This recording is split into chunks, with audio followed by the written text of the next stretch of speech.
Let's talk about governance. I think governance is not unique to DePIN. It's a area of focus for the entire decentralized ecosystem. I think a couple points, though, to make about governance with regard to DePIN. So first, when you launch a project, the earlier you make any changes, the better. The longer a project goes, the more entrenched different interests become in the existing tokenomics and existing design, and the harder it is to do.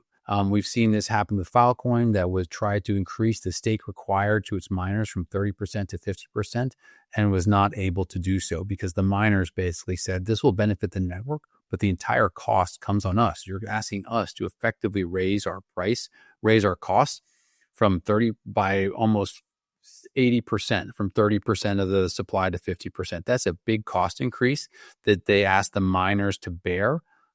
They would benefit the entire ecosystem, but the miners would be subject to it. And the miners basically said no.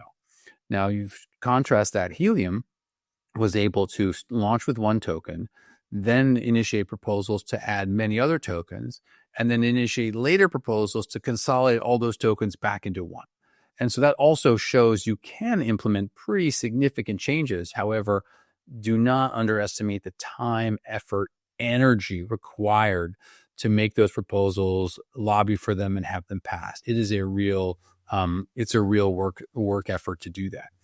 The other element to think about with regard to governance is how does voting work? Is it one token, one vote? And that seems like the obvious, simple way, but there's a lot of nuances and a lot of ways in which projects have designed voting to accomplish different goals. So certain projects allow who to incent lock and incent stake only allow stake tokens to vote.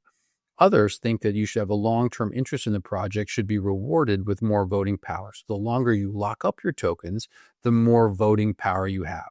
And theoretically, that aligns the longer-term interest or longer-term holders with the project by having more votes.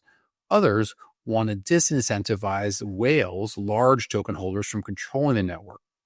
So implement quadratic voting, which basically gives reduced vote to every incremental token. And that is designed to give just an average token holder or the small token holder a real share in voting as well. And so I think these are all interesting proposals. They all will lead to different kind of outcomes. The one thing I would say is you want to make sure you're aligned with your token holders. And you also want to be careful because while you don't want your network to be controlled by several large whales, that's obviously a bad thing. You also want to be sure that if you're attracting significant investors, that they're confident that they will have a say and a voice in governance of the network. And so people want to be heard. And so I think these are the things you've got to balance with regard to voting. And then the last thing I will say is you also need to be aware of rogue votes and participation.